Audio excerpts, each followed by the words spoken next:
enfim, o que a gente tá falando? Você tava lá na Super, né? E daí eu tive a ideia do livro, fiquei uns 4 anos tentando editora, juntando material. Mas como que surge uma ideia dessa? É de você ir a fundo, ter uma outra visão, talvez as coisas não são como parecem? Qual que era essa sensação sua para escrever esse livro? Você achava que tinha uma lacuna? Sim, cara, então... Ou existia até alguma coisa lá fora parecido? Tinha. Não, eu tava uma vez procurando pauta para a revista, e daí no site da Amazon, nos lançamentos, né, tinha lá Politically Incorrect Guide of American History.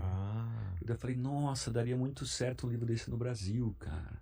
E daí aos poucos eu fui colecionando material e fui vendo que aquilo que a gente aprendeu na escola era meio militante, entendeu? Era uma coisa de que tinha um viés já. Os fracos, os pobres são sempre do bem. Os ricos, as grandes potências do mundo são sempre do mal. Qualquer coisa que os ricos façam de bem é porque eles tinham algum interesse. Qualquer coisa que os pobres façam de mal é porque eles foram obrigados àquilo e tal. E assim, na verdade, mesmo essa divisão, né, ricos e pobres, ela é meio... Né, você tinha de tudo, você estava num universo diferente. E daí, de repente, eu comecei a ter contato com historiadores, com um livro que está muito bom. A história do Brasil acadêmica tem muita coisa boa dos anos 90 para cá. Só que eu vi que aquilo estava represado, né? Não estava chegando nas pessoas. Sim. Guerra do Paraguai, por exemplo, né? A gente aprendeu que o Solano Lopes, que o Brasil massacrou a mando da Inglaterra. Nada a ver, isso é ridículo. Não tem nada a ver, não tem nada a ver. A gente não dizimou a Paraguai, que era a potência da América Latina? Nossa, essa história da potência, assim, o Paraguai era um país que ele tinha, como que é mesmo o dado? Ele tinha o dobro da população do Uruguai e 1/6 da economia do Uruguai. Caralho! Ele, sabe, enfim, os livros dos anos 70, 80 falaram que não, o Paraguai era uma potência em crescimento. E a Inglaterra mal sabia o que era o Paraguai. Eu imagino que você acha que... Que merda é Paraguai? O cara tá preocupado com a Tailândia, com a Birmania, entendeu? Que vai pensar no Paraguai. E além disso, os ingleses, eles tinham negócios, né? Os ingleses que conheciam o Paraguai, os 5 ou 6 ingleses, eles tinham investimentos no Paraguai. Então, se você tem um investimento no lugar, a pior coisa que você quer que aconteça é que esse lugar entre em guerra. E seja devastado, né? Enfim, e daí... Enfim, a história toda é muito louca e isso é evidente, assim como foi militante, sabe, essa história. Mas quando nasce isso, quem decide esse rumo de contar a história, ou é uma coisa meio... É um partido? Eu acho que são modas intelectuais. Modas? Nos anos 60, o que aconteceu? A história antes, lá nos anos 40, anos 30 e tal, ela era aquela história oficialesca, né? Os grandes feitos militares e tal, né? O General X. E de repente a coisa se inverteu para uma história muito crítica, assim, sabe? Que é uma coisa meio francesa, de sociológica, né? Muito de tem que criticar tudo é um jogo de interesses e tal. E você tem ali anos 60, anos 70, o Brasil, os Estados Unidos meio que mandando no Brasil, ditadura militar. Era meio que intelectualmente estimulante você ir contra as grandes potências, né? Era uma moda mesmo, acho que não tem termo melhor que esse, né? Entendi. Era de bom tom você pensar assim e divulgar essas ideias. Assim.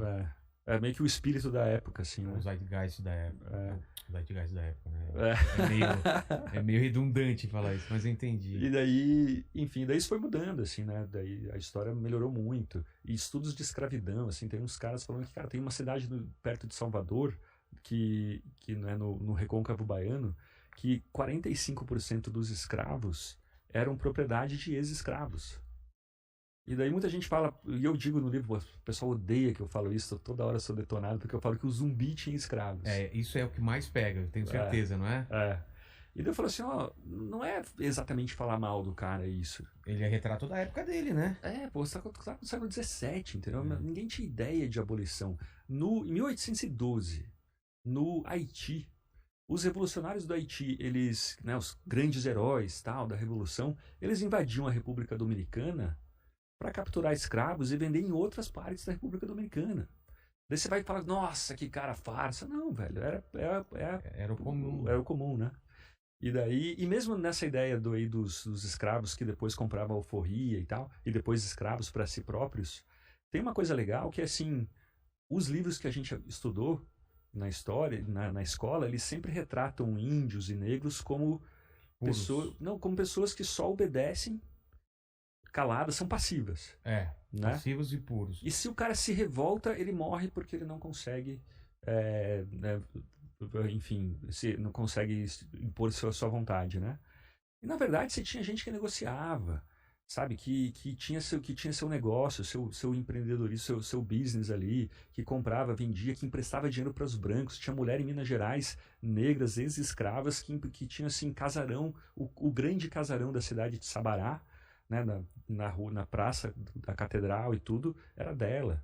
Ela emprestava dinheiro para fazendeiro baiano, sabe? Então, tem muitos mais personagens, né? E acho que é por isso que o pessoal gosta dos meus livros, do Laurentino, né? Que você mostra uma história que não é aquela inquisição, assim, né? Não é aquela... Não, e muito mais rico, cara. Eu imaginaria ver filmes em cima dessas coisas. Mas você não é historiador, você é um jornalista. Sou historiador com I minúsculo, como então, fala. Como que funciona? Você tem que confiar cegamente nesses historiadores que têm esses estudos, ou você cruza informação? Como que se faz um livro desse tipo? Porque é uma responsabilidade, né? Você enfrentar uma coisa que já está consolidada pra caramba com uma visão totalmente diferente. Claro que você já sabia que ia ter uma onda de rage absurda, né? E aí? Não, o meu papel nos livros é sempre de jornalista. Tá. Né? Eu me mantenho na minha irrelevância de jornalista. Você dá um passo para trás, olha... Que é o seguinte, imagina uma reportagem médica. Tá. Costumávamos achar que margarina faz bem. Novos estudos mostram que, na verdade, ela faz mal e manteiga é muito mais saudável. Ponto. Costumávamos achar que a guerra que o Brasil, a Inglaterra mandou o Brasil... Só te interrompendo, mas em cima desse exemplo que você falou da margarina, por exemplo, como você faria para escrever isso? Você falaria com quem? Não, isso, claro. Fala com os autores do estudo, com algum médico, para olhar uma visão mais de fora, Entendi. Né? A mesma coisa. Tem um estudo aqui dizendo que o livro Maldita... O capítulo do livro, do meu primeiro livro sobre o Paraguai, por exemplo, é simplesmente um resumo do livro Maldita Guerra, do diplomata Francisco Doratioto. Você não inventou nada, não chegou a conclusão nenhuma. É o livro do cara. É o livro do cara. Teve até uma crítica boa que um amigo meu fez, que falou, naquele capítulo ali você meio que resumiu, né? Deu uma resumida. Deu uma resumida e achei Copia, mais algumas mas não faz fontes. Igual, né? E daí muita gente fala, o professor não gosta que eu cite seu livro na escola, o cara fala que você é jornalista. Eu digo, bom, tudo bem. Então você pega, em vez de me citar, cita a fonte cita quem eu cito, entendeu? Exatamente. Enfim, é muito louco. E, cara, você sofreu um rage muito grande assim mesmo, assim, de atrapalhar trampo, essas coisas, ou foi tranquilo? Cara, isso foi meio que o que eu me propus, né?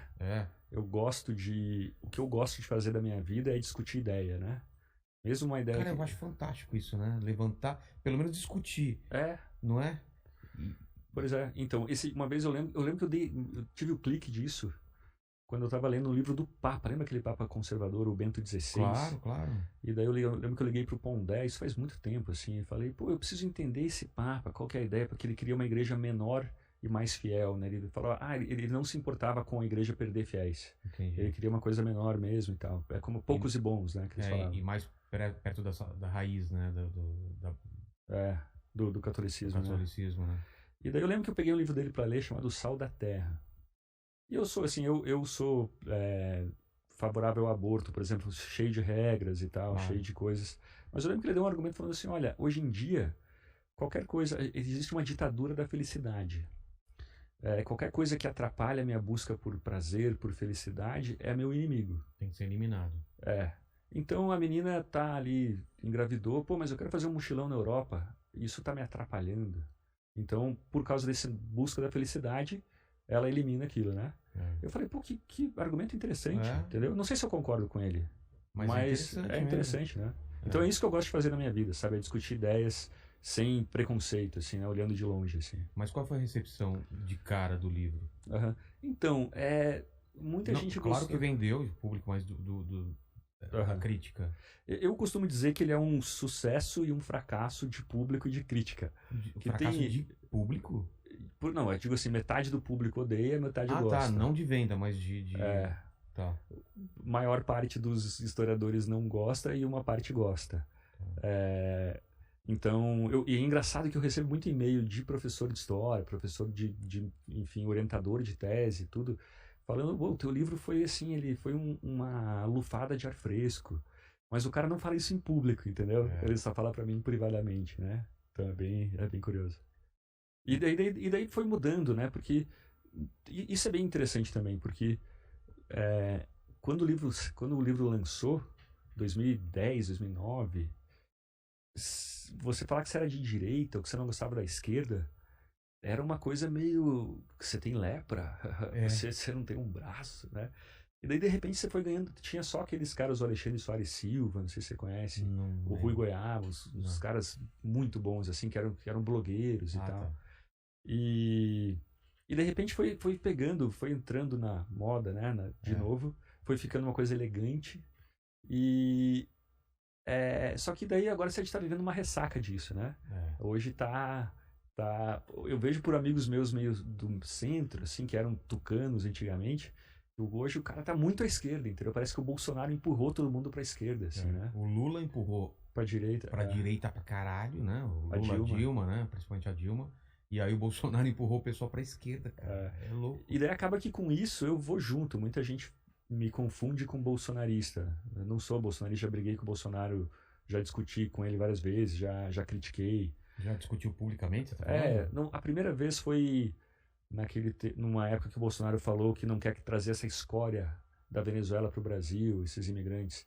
Eu falei, gente, os Estados Unidos é feito de escória. Tem na Estátua da Liberdade você tem várias frases, né? E uma delas é alguma coisa do tipo... Trazei-me os doentes, fomeados, farei com eles um grande país, né? E ali os bolsonaristas todos me odiaram, o Olavo de Carvalho também, tudo. Então isso já faz tempo, né, que aconteceu. E eu sou meio... Se for me entregar, assim, eu sou Partido Novo, sou liberal, né? Eu sou um liberalzinho. Entendi. Padrão. Entendi. Mas essa tentativa de rotular as pessoas, e com você deve ter acontecido toda hora, tem meio um intuito para facilitar o cancelamento, né? É mais fácil você cancelar quando você rotula uma pessoa sendo bolsonarista ou comunista ou lulista, né? Alguma coisa assim. Não, isso tá muito na moda hoje, né, cara? Isso tá... Nossa, estou usando bastante essa palavra, né? Vou parar de falar. Mas isso tá acontecendo muito. O Felipe Neto faz isso muito, né? Ele, em vez de discutir, você interdita o debate. Você dá um rótulo, em vez de discutir o argumento, o ponto... É legal que você fica me ajudando a completar as frases, né? Eu fiquei assustado com esse negócio do maconheiro que ele lembrou. Agora eu tô espertão aqui. Qualquer coisa eu te ajudo. Entendeu? Ele foi lá na galocha também. Tamo aqui pra te ajudar. Felipe Neto. Em vez de você discutir argumentos, né? Falar pra pessoa, não, veja bem, não é isso. Você dá um outro lado.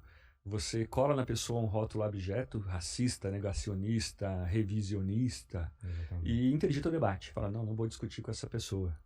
E isso é a pior coisa que pode acontecer, né? Isso é muito ruim.